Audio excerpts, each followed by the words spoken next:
Hello, everyone. Welcome to the Film for Fans podcast, the podcast from movie fans for movie fans. I'm your host, Ryan Dunlevy. That's my co-host, Rob Dunham. Let's get to it. Let's do it. All right. We've got an excellent podcast for you. We are going to be previewing Joker, Folie, Deux, and give you some good pre-focus on that. We will be discussing the career of Tom Hanks and what our top 5 Tom Hanks movies are. That should be fun. We'll, of course, cover the box office and what we watched this past week. Are you ready? I am ready. All right, let's do it. So we'll start off with the box office. Last weekend saw the box office increase 32% over the previous week. And the number one movie was a new entrant into the box office, The Wild Robot. Finally dethroned Beetlejuice. And it did almost $35.8 million in its initial week. That is the kids' animated movie, The Wild Robot. Coming in at number 2 was Beetlejuice, $16.2 million in its 4th week in the box office, $250 million for Beetlejuice. So massive success for that movie.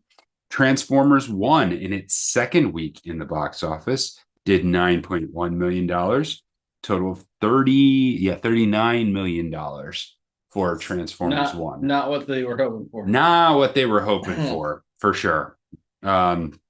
Sneaking into the top 5, an Indian cinema film, Devara Part 1 did $5.6 million in its initial weekend. And coming in at number 5 was Speak No Evil in its 3rd week in the box office, $4.2 million. That film is up to $28 million in its 3-week box office run so far. Conspicuously absent from the top 5, Megalopolis. The massive film from Francis Ford Coppola came in 6th, made $4 million. And of that $4 million, almost $2 million of it was from IMAX screenings. Yeah. So those of you who are not familiar with this metric, there's a thing called cinema score, and cinema score is essentially exit polling. Mm-hmm. If you've ever gone and voted and someone asked you on the way out, who'd you vote for? That's how they come up with like percentages. They extrapolate the data. So with cinema score, they ask people to rate a movie when they come out of it from A to F. And typically a good movie will be somewhere from B to A minus. Very rarely do you see A or A plus. Megalopolis had a cinema score of D plus, which would mean the overwhelming majority of people gave it an F. Yeah. I am actually curious about this film. I'm actually curious about this film. Almost like you want to watch the train wreck. But I think like there's an element that just intrigues me. But yeah, it's kind of watching the trailer. I almost feel like it might be a movie I like that like just people don't. Well, then that's what I'm wondering. I'm wondering is it one of those that like might actually be a good movie? It just goes over everyone's head, or is it just really that bad? I mean, and from what I have heard and read, it does seem like it is very much focused on the modern political environment. In fact, there's a message from Francis Ford Coppola playing before the movie that's directly about the modern political environment. So that might that might make some people not appreciate it as much as they could or should. If here's the thing, don't do that. Yeah. Don't do that. Yeah. Like you can make points. This was one of the things that the directors from Twisters said. They're like, they were, all the media was on, why aren't you guys explicitly talking about climate change? It's like, guys, we're making a movie. We're not here to preach to you. Right. It's like we can make points in a movie without having to preach to you. And some more Hollywood priorities. Yeah. Yeah, that would explain quite a bit. Mm-hmm. So yeah, we'll see. I might still check it out just to see what it's about. But Can we officially change its name to Megalopolis? yes, we can officially change it to Megaflopolis. Absolutely. It is fascinating though, like regardless of budget, if people are not interested, they just do not go. Mm-hmm. Like these movies, some of these movies have just been absolute bombs, like I mean, complete but bombs. we've seen, I think we've seen both ends of the spectrum Yeah. this year, because a couple movies like Beetlejuice and why am I blanking on the movie? Well, Deadpool versus Wolverine. Yeah, Deadpool or Wolverine. Inside Out too. Like these movies made a ton of money because people wanted to go see them. Mhm. And it seems in some instances studios are actually listening to people. Yeah, or at least they should be. And I mean, and to be fair, like pretty much every major studio rejected this movie. Yeah. He had to basically put it out on his own. So Yeah. it's not like Hollywood was like, we're going to put this out no matter what people think, because a lot of people said, no, we don't want to help you put this out. Well, and it's interesting too, because and that explains like the overall lack of marketing you've seen for it. Yeah. Like, most of the stuff has been like insider press stuff. And with such a huge name, you would think. Yeah.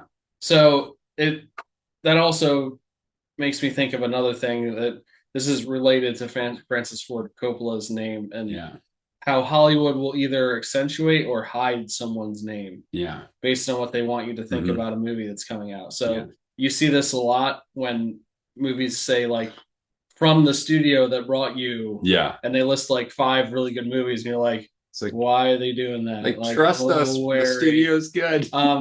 So I bring this up because I recently saw a trailer, and this is relevant to the box office discussion because this will be in the box office, and I'm very curious how it's going to end up doing. But have you seen a trailer for the movie Flight Risk with Mark Wahlberg?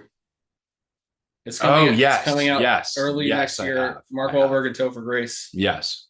And in the trailer in the theater, it's, I don't know if you noticed this, it said, from the director of Braveheart, Apocalypto, and Hacksaw Ridge. Oh yeah, it didn't actually mention the name. The director of those 3 movies is Mel Gibson. Yeah.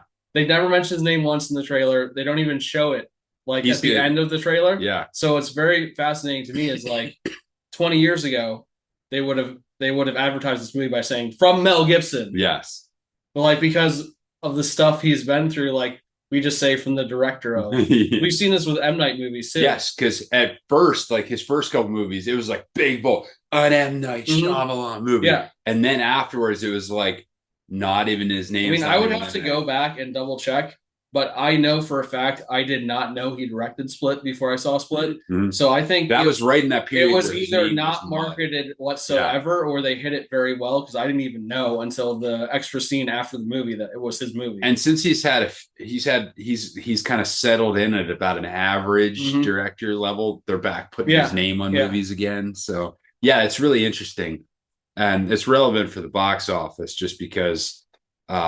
We have another flop. It becomes so much using his name. They at this point with Mel Gibson, they've decided using his name would have a negative impact on the box office for the movie, which I just find very fascinating, given what Mel Gibson. Whatever you want to say about him, I think we're going to talk about his career at some point in the future. Yeah, but he's a certified star, not only as an actor but as a director.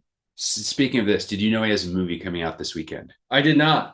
He has a movie where he's starring in that comes out this weekend. Yes. And amazing. you didn't know about it. I didn't know about it. Nobody knew about it. But it's true. I like the movie where he played a homicidal Santa Claus that came out a couple years ago. It was I can't remember the name of it, but what play on title was. Yeah. But yeah, it's fascinating. It is how they do that. So what is coming out in the box office? Yes, this is a good transition. Opening this weekend. We'll come back to this particular one once we get through the rest of them. But the big one coming out this weekend is Joker, Folie, Deux, the second one of the Joaquin Phoenix Joker series, directed by Todd Phillips, starring Joaquin Phoenix and Lady Gaga. It is rated R. It is 2 hours and 18 minutes. And Arthur Fleck is institutionalized at Arkham, awaiting trial for his crimes as Joker.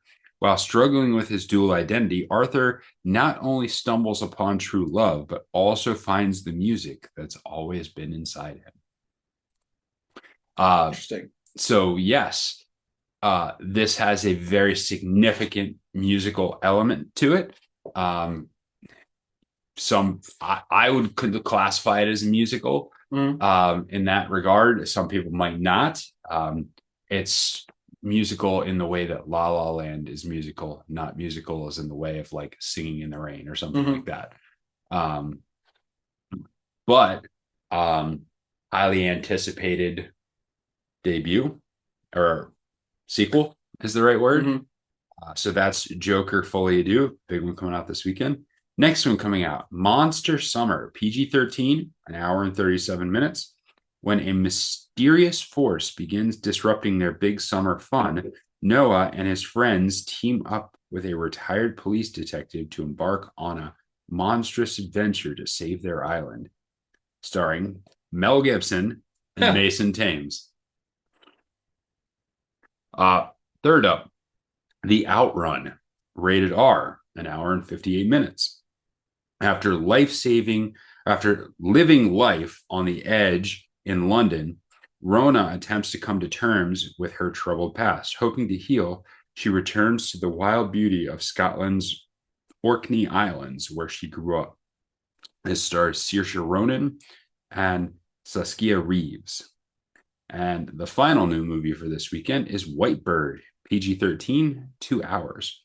Struggling to fit in at his new school after being expelled from his treatment for his treatment of Augie Pullman, Julian is visited by his grandmother and is transformed by her story of her attempts to escape from Nazi-occupied France during World War II. Ariel Glazer, Orlando Schwerd, and Gillian Anderson star in this particular film. Yeah, if you have seen the movie Wonder, this is the follow-up to the movie Wonder. Yes, this is a follow-up. Augie is the main character in the movie Wonder. Yes. So 4 movies out. Out of these 4 movies, Joker is the one that I would go watch and will go watch. Yes. But now I'm like kind of curious about Mel Gibson acting. Something I didn't know about. Yeah. Yeah, it will be interesting. I mean, obviously the other 3 movies are much smaller releases. Probably will not be in the box office long. So if any of them intrigue you, I would go see them sooner rather than later on that front. Yeah, not a ton that's super interesting to me. You are starting to get some of the more drama, heavy drama movies that tend to come out during fall. Those are starting to appear. And let's take a moment and preview Joker Folie. So let's take a step back to when this movie was announced, and it was announced Lady Gaga was going to be in it, and there was going to be a heavy musical element. What did you think about that? I mean, I think both of our reactions to that were like, "Excuse me." We're like, "What?" Seriously? I believe, I mean, I'd have to go back and check our old episode on this one, but I believe my first thought was like, that sounds crazy, but this character is really crazy, so it might work. Yeah. So there was a path to it working, but you're just like, really? Like, what? You're making this a musical? Yeah. Seriously? What have you thought about it as you've seen the trailers, as you've seen? I think my reaction all the way up until I saw the first trailer was still like just confusion. But then you have seen this already. I'm seeing it tonight. Yeah. I've been very interested in seeing and had high expectations of this since I saw the first trailer. Yeah. Just because it looked to me like a lot of it was delving into the Joker character played by Joaquin Phoenix's insanity and desire to be wanted, which the whole first movie is about how nobody wants him. So I could see this being part of a character arc for him. I don't know where it ends up leaving him. But I think it has potential to develop the character in a way that wouldn't really have been possible in another format. Yeah. Yeah. I didn't going into it. I wasn't sure what I didn't have massive personal expectations. I thought it would be a quality film in some way, shape, or form, but I had mixed, very, very mixed feelings about the original movie. I thought it was very, very well done, but that it was so dark and so like dark in a very realistic way that I'm like, I'm not sure I like that this movie exists. Yeah. And so I was guarded going into this one because it's like I didn't enjoy the Joker. So I didn't know what I was getting into. Like, am I going to be in for another like dark slog that's extremely well done and moves forward, are they going to do anything different with it? I would say it doesn't, yeah. So that's what I was thinking going into it. What do you anticipate this being big? I really don't know. Yeah. The names make me think it's going to be big, but we're recording this and a lot of the initial reaction has come out Yeah. to the movie, and a lot of people don't like it. So I don't know how much that's going to impact people's desire to go see it or not go see it. Yeah. The opening weekend. I could also see it having a pretty decent opening weekend, then struggling from there if the reaction is overwhelmingly negative. It's really interesting because the crowd that would be more into the element of kind of a musical is not the crowd that typically goes to see a movie like this. So I'm curious as to how that part will interact with the audience for this movie. What time did you go see it last night? 9:30. And how full is the theater? So this is odd. The 9 was actually sold out at Regal. Okay. At the 9:30, once I saw the 9 was sold out, I went to book my 9:30 ticket and it looked like the theater was mostly full. There were very few seats available. So I got one of them and then I showed up and like the theater was half empty. So I don't know what that means. I don't know why it seemed like tickets were not available and they were. I don't know what to make of that, but it did say that the 9 o'clock was sold out. So I'm going in 7 hours, and at the moment there are only 10 people. Yeah. In the theater.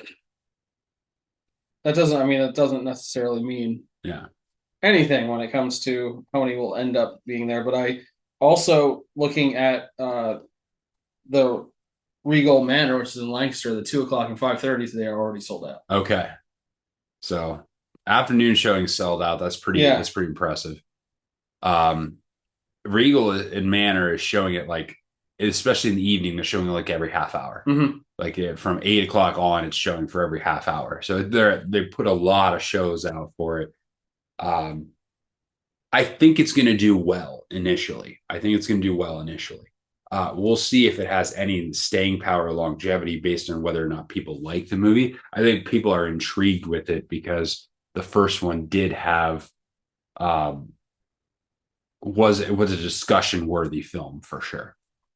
So this is from Deadline. Okay. Which it says Joker Folie Deux gets a D cinema score on way to $47 million opening. No one's laughing now. Oh, interesting.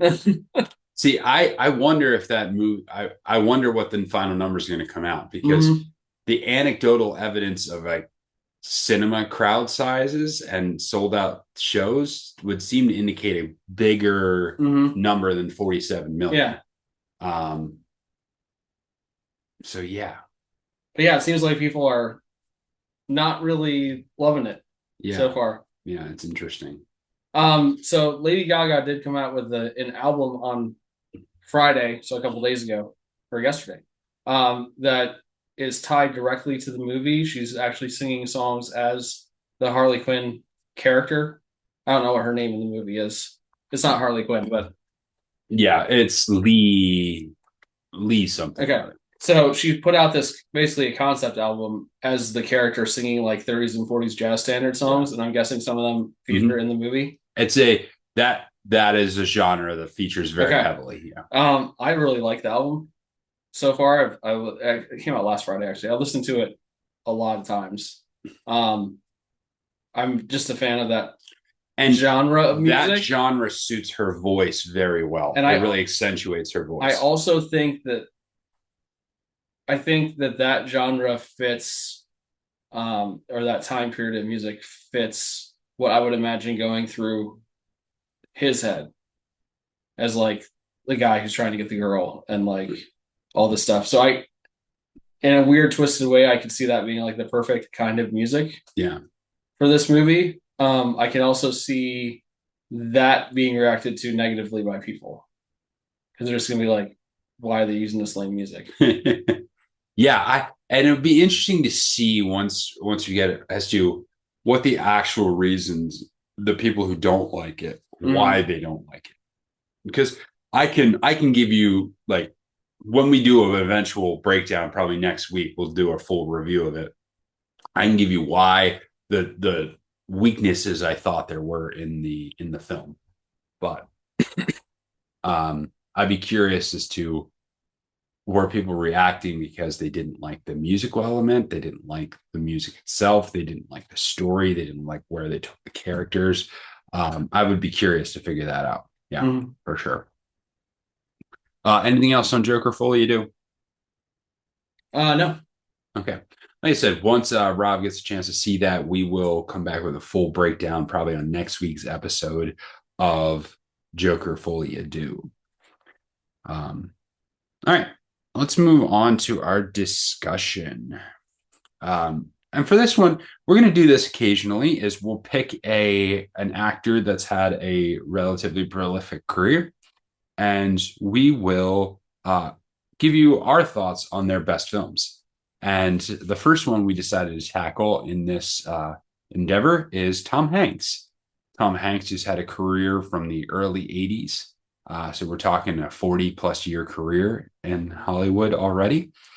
And he's done a lot of films and he's made a lot of money. And he's one of the better actors of this generation. And he's done a lot of different films in a lot of different genres, which makes him a fun first test case. And so what we'll do here is we'll go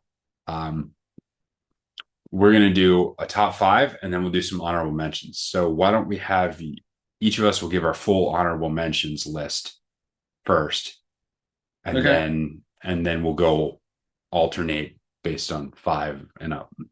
So I have one that's like honorable to the honorable mentions. Okay. All right. All right. Because you might disagree with this, but in my opinion, this movie shouldn't be considered, mainly because the majority of Tom Hanks' work is as a live action actor. And I think there's so much that he's done well in that you need to draw from that. Yeah. At the same token, Toy Story is an iconic franchise, and his voicing of Woody is an iconic voice. It is. Probably a lot of people only know Tom Hanks because of Woody, or like had their first interaction with Tom Hanks because of that character. If you're of a certain age, that's so true. For that reason, I have to mention it, but it doesn't fit into my top 5. Yeah, I agree. I also did not include Toy Story for very similar reasons. Honorable mention live ones. Okay. Which one or more of these might be on your top 5. Catch Me If You Can. Not on my top 5. Yeah. With Tom Hanks and Leonardo DiCaprio. Yeah. Basically chasing each other around as Leonardo DiCaprio is trying to defraud everyone at every turn. Yeah. It is a very fun movie. Probably one of the more humorous movies that Tom Hanks has been in, but also has serious elements to it. But that combination of actors too is like Leonardo DiCaprio is I don't care what you think about him, he's a fantastic actor. Absolutely. Just period. Yeah. Objectively. Greyhound. Have you seen Greyhound? I have not seen Greyhound. That's on Apple TV Plus. Tom Hanks plays a captain on a destroyer going across the Atlantic Ocean, helping to ferry a fleet of food and supplies and stuff as part of the Lend-Lease Act in the United States to Great Britain, and having to defend the fleet against U-boats. And that was actually one of the first films that Apple that was included with Apple TV Yeah, Plus. and it's a good movie. And Tom Hanks gives a great performance, and he is the focus of the majority of the movie. So, another one I have, which may very well be in your top five, Captain Phillips. Captain Phillips, again, Tom Hanks is a captain, but a much different kind of captain. Piloting the Maersk shipping vessel as it goes near Africa, around Africa, and is attacked by Somali pirates. And he has to defend it, as happened many times to many different ships in that area, and based on a true story. So these kind of things are always impressive to me when you find out how much of it actually was true. Yeah. And one thing that I'll say about Tom Hanks, just as a general observation, there's very little with him where he changes like his look necessarily, or like he doesn't really also have massive changes in dialect most of the time. There is one that's somewhere on my list that I will mention. It's in honorable mentions. But he does a great job of inhabiting the space of the character, whatever the character is. Yeah. So that's my honorable mentions. Excellent. I can go through them again. Captain Phillips, Greyhound, Catch Me If You Can, and Toy Story. Okay. I've got, I think, 5 honorable mentions. Angels and Demons. That was part of a trio of movies, based on Dan Brown novels, the Da Vinci Code, those type of things. I like the movies in general. I actually think the second and third movies are stronger than the Da Vinci Code. And I think Angels and Demons is Tom Hanks' best performance in that one, in that series. Another one, Big, is an honorable mention for me. Haven't seen it in forever, but I do remember it from when I was younger, and he gives a great performance as he's supposed to be a teen, like an older child in an adult's body, and that's a difficult performance. So, that's an honorable mention. Sully is another one I put in my honorable Another mentions. Captain movie. Another Captain movie. We're getting a theme here. Another one, you may not like this, but I have Forrest Gump as an honorable mention. I'm surprised by that. I have an honorable mention. And The Terminal is another one I have as an honorable mention. And this is one of the few ones where he does do an accent. Yep. He plays an Eastern European accent where he's stuck in an airport, in the international terminal of an airport, because his country doesn't exist and he can't leave the airport because he needs to be in international waters. So, yeah. All right. So that's a great segue into my number 5, which is The Terminal. Awesome. There we go. Number 5, The Terminal. I'd almost made the top 5, but it didn't. We talked about how certain movies, like you said, they can bash you over the head with a message. I think The Terminal is one of the movies that's fantastic at presenting a real world issue and fully exploring the outcome of that for a whole people and for a singular person without being overly preachy. Because it doesn't really tell you in the movie, like, hey, you should be feeling this way, or you should be feeling that way. It just gives you one guy's story. Yeah. And that one guy becomes representative of, because in the movie, the country he's from is not even a real country. Yeah. So it's just representative of everyone who's dealing with being displaced or lost, and just wanting to find a connection with someone doing anything, whether it's playing poker or sleeping in the terminal or walking around and getting to know everyone who works at the different restaurants throughout the airport. And it's also fascinating because it's all happening in one building. Yeah. Like the entire movie. Yeah. And I really like Terminal quite a bit. I do too, actually. There's it's almost like an adventure mystery, not mystery, like an adventure drama, because you watch this guy, like, we've all been to airports and we've all kind of passed through airports, but what would you do if you were stuck in an airport for months and months on end? And like all the stuff he gets up to and how he manages to find employment and romance and all this stuff. It's a fascinating story.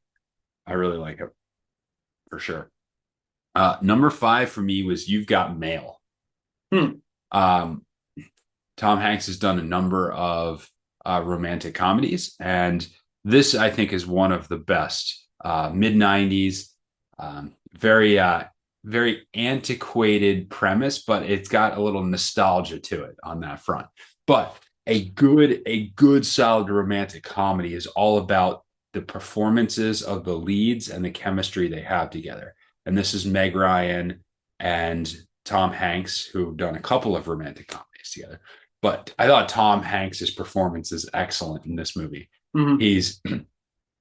He's like the tough titan of industry, but he's also vulnerable and down to earth and funny, and um and the kind of plot he cooks up to get her on his side is really fun and enjoyable. So I think his performance in this character rises significantly higher than the performance of most male leads in a romantic comedy. Mm-hmm. And he really elevates the performance. And so I think it's worthy of being in the top 5.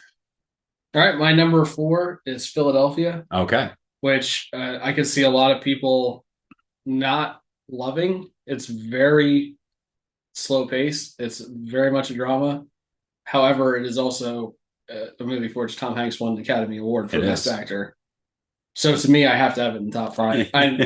I'm sure. I think you might not necessarily feel the same, but Tom Hanks and Denzel Washington in this movie are phenomenal. Now, whether you agree with the subject matter of the movie or not, I think it's important that we, as people, expand our horizons to at least hear what other people's thoughts and feelings are. Not necessarily that we have to agree with everything they say or do, but I think it's important to hear people's stories. And in the movie, Tom Hanks plays a lawyer who's been fired by his firm under the auspices of he messed something up. With the reality is they fired him because he has AIDS. And whether you agree with a certain segment of the culture or not, like, that's not cool. Yeah. Like, to fire someone for a disease doesn't matter like how they got it or where they got it from. And obviously is not legal. Even in 1993 when this movie came out, it was not legal. Tom Hanks gives a stirring performance in this, I would say. There is one scene in particular where he's listening to a piece of music with Denzel Washington and like explaining to him like why he loves it so much, and like this part, it's this, and this part. You hear this, you hear this. And I was told once that like that's how I describe music to people. So when I first saw the movie, I very much related to that. Because I will be listening to music and I'll be like, did you hear that? Like picking out like little parts of, or like this theme here is meant to emphasize blah blah blah. And when you're a nerd about something, you nerd out about it.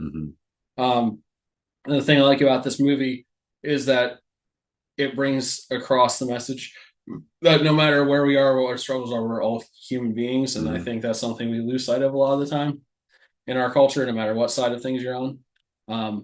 But I think just period, it's a good movie, but I also understand that it's not a super accessible movie for some people. Yeah. Just because of the depth and the difference in the subject matter. Sure. But so for me, Philadelphia is number 4. Okay. Number 4 for me, Saving Private Ryan.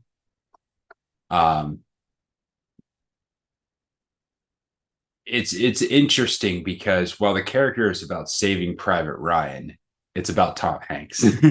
Tom Hanks is the main star of the film, and he gives a very, very stoic performance. All the characters and all the rest of the thing that's going on seem to swirl around his character, and it's his job to be the anchor in this movie. It's his job to get his unit through, to get his men through. So when they're angry or frustrated or doing all sorts of things, he is the one who keeps everyone going, who keeps everything on mission. And it's his performance that drives the film. It's his performance that gives you the moments, especially at the end of the film, as he's speaking to Matt Damon's character, the Private Ryan character. It's because of his performance leading up to that moment that moment hits you. Like that moment matters, that moment has the punch that it does. Aside from the fact that just the movie was kind of groundbreaking at the time in terms of the war film genre. It is one of Tom Hanks' best performances. Number 3 for me is Castaway. Ah, yes. Castaway, Tom Hanks plays a it's a FedEx. I don't remember. FedEx, yes. Employee whose plane goes down and he gets stranded on an island and has to basically manufacture a way to get off the island, befriends a volleyball as one would. Yeah. Draws a face on it, calls it Wilson. I wonder how many volleyballs Wilson sold after that. I mean, like, objectively, if you were to describe this movie to someone, they'd probably be like, that sounds really dumb. However, I don't think it's really dumb. Yeah. And it also has a good resolution. I'll say it has a good resolution in that you get to see him off the island, and there's some really cool interaction with Helen Hunt in the scenes that follow. It, however, does not actually have a final resolution. Yeah. And it's the main argument from a lot of people why they don't like it. It's the main argument for me why I love it. Because I like a movie that leaves you with the opportunity to figure out what happened on your own. I think in this case, it works. I don't agree with it in all cases, and I have problems with it in certain other movies. This one, I think it works because that's the whole point. What now? That's the whole point. And so now that he's wrapped up this segment, the whole point is what now? And that's where it leaves you. It leaves you with that question. So I think it works in this case. It works very well. Yeah. I had that one a little higher on my list. Okay. So I'll get to that soon here. Yeah, it's if you have not seen it, you should. You should. Absolutely. I mean, I would say the same about any of them. Probably any of our top 5. If you haven't seen them, you should see them because they're probably really good movies. We're on number 3. Right? Yep.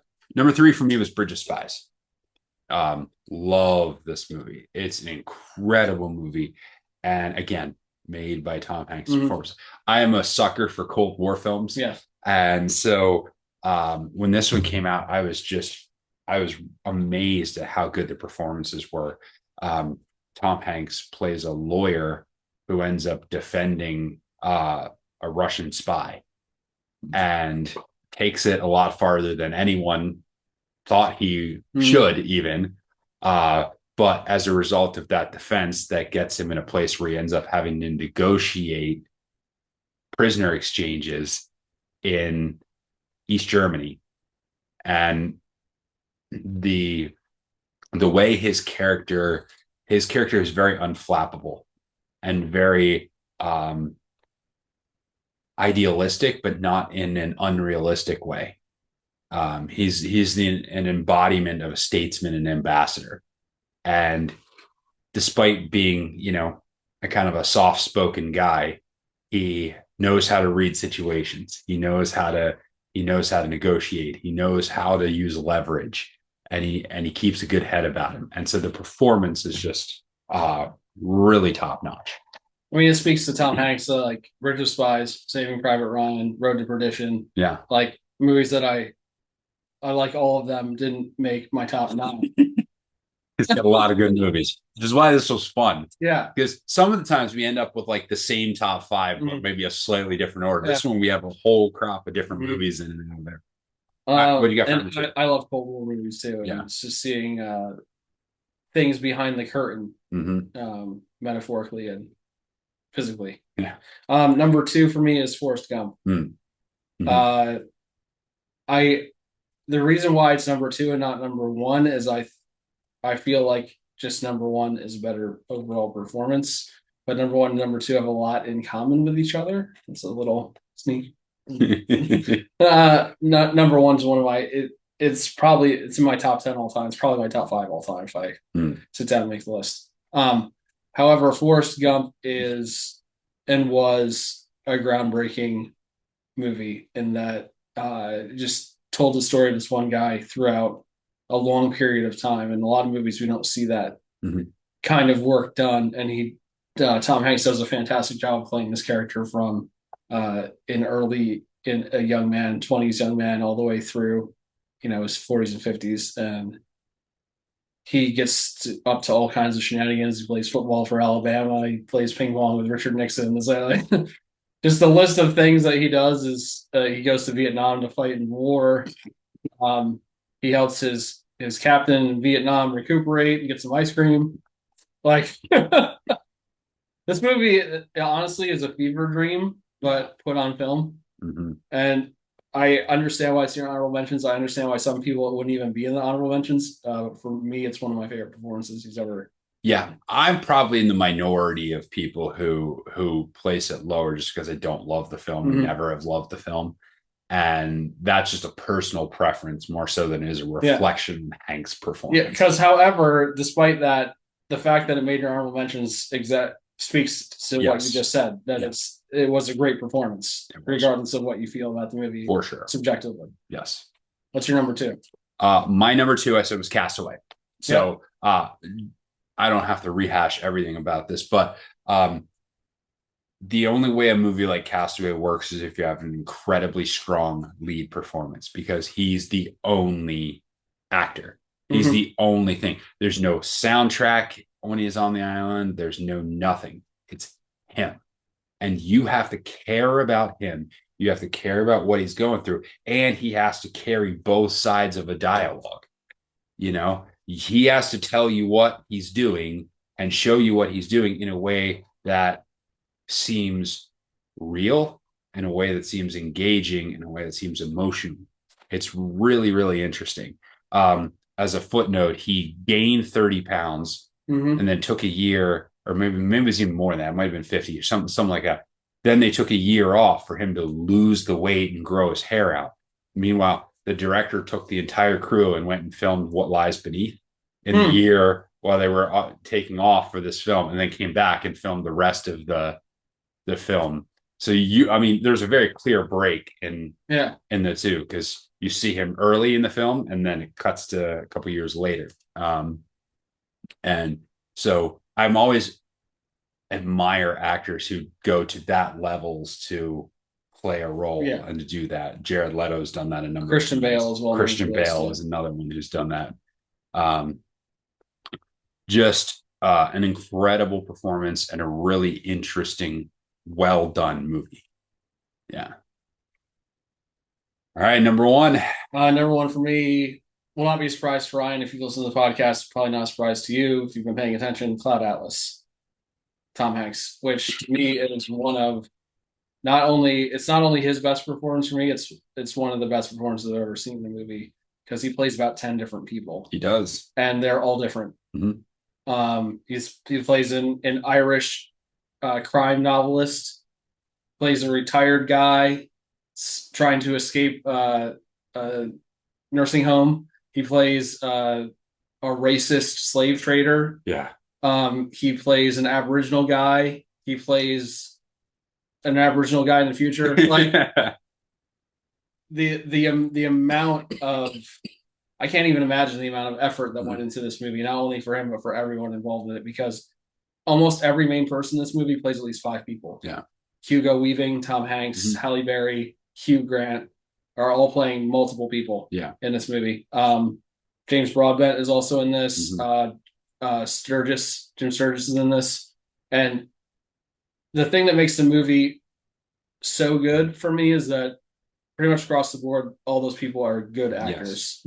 And I feel like their performances are all elevated by not only their working together, but the story that's told, because the story is just, the story is mind-blowing, because it's 5 different stories that are all like, as you're watching it the first time, you're kind of like, okay, this is happening and this is happening, but how the heck are they gonna be related in any way? And then by the time it all comes together and you hear it, there are just certain parts in this movie that give me absolute chills every time I watch it. One, Halle Berry goes into a record store and she hears a song playing on a record, and it's a song from one of her past lives that somebody had written and she remembered, and it's just like, I love stuff like that. And it's just Tom Hanks for me is the best performance in this movie.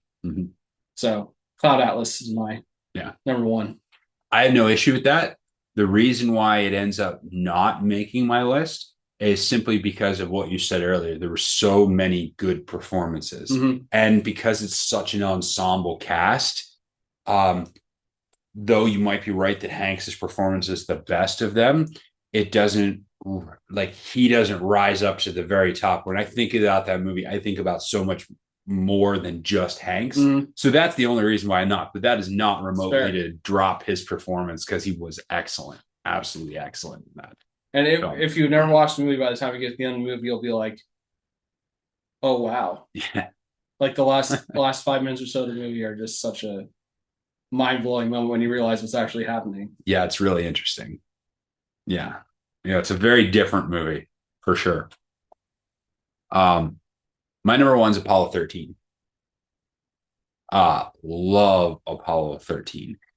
It was one of those movies, I saw it as a kid in theaters, and I remember telling my dad, he's like, "Well, what'd you think?" I'm like, "That at that time, that was the best movie I had ever seen." And so there's a sense in which it's stuck with me ever since then. But Tom Hanks's performance in that film is excellent. It's, of course, based on the true story of the Apollo 13 near disaster in space when they attempt to land on the moon.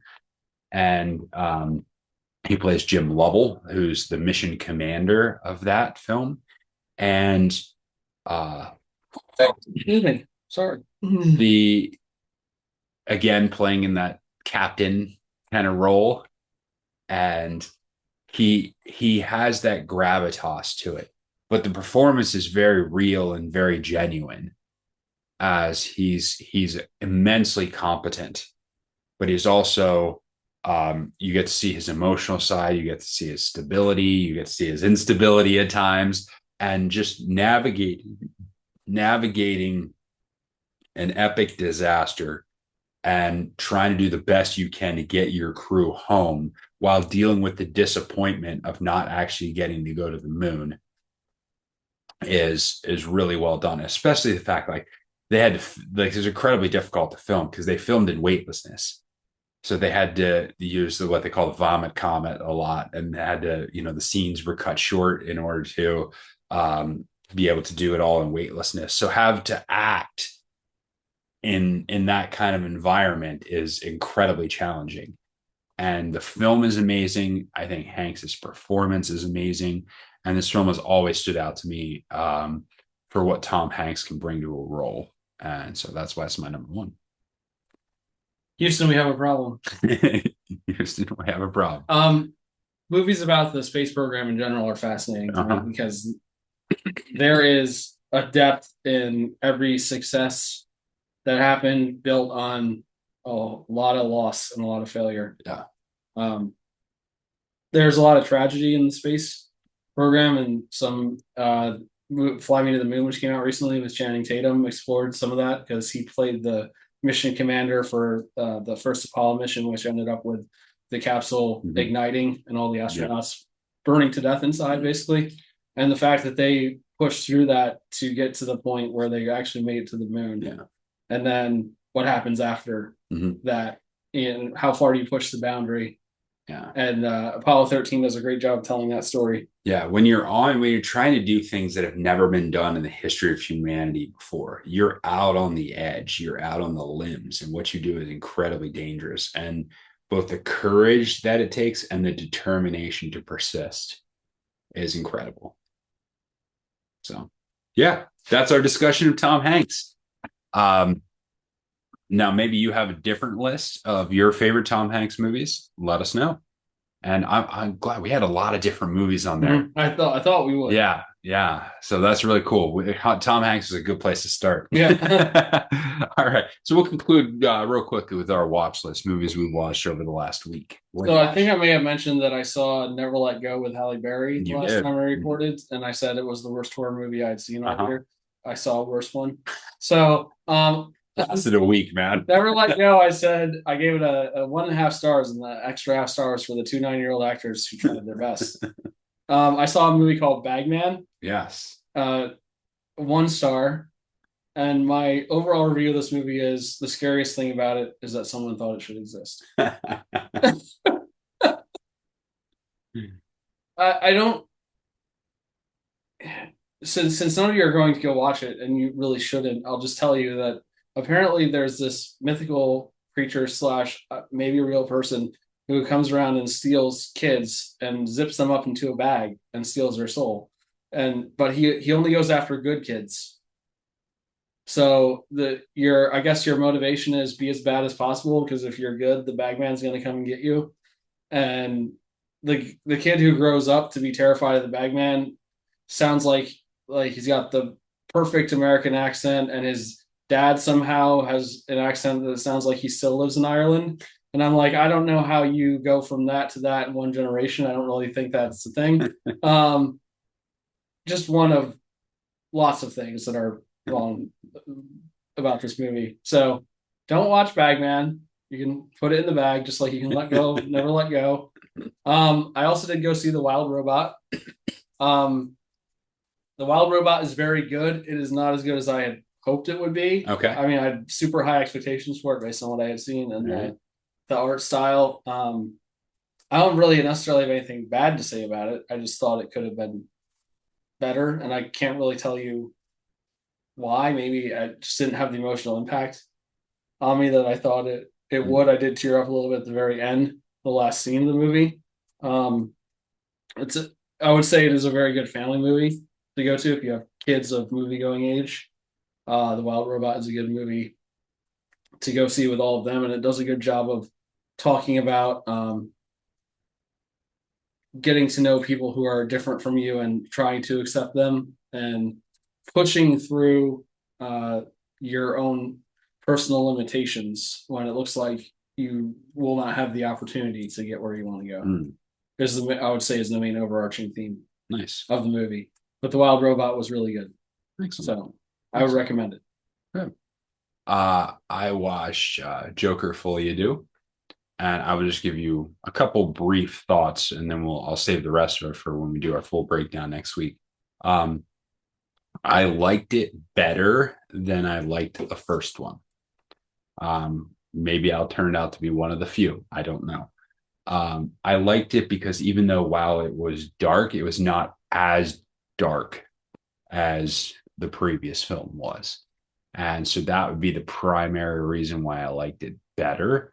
I thought there were a couple times where I thought, okay, you just did a musical number. Let's back that down a little bit. That was one too many. But for the most part, as a person who doesn't like musicals, it didn't bother me for the most part. I will look forward to breaking it down with you because I have a lot to say on this, on some of the things here. But I think it's worth seeing if this is a genre you like, if you were intrigued by it first, I would go see it for sure. All right. That is the show. Thank you for checking out Film for Fans. Make sure you go to filmforfans.com, like, subscribe, tell your friends, all that good stuff. Until next time, enjoy the movies.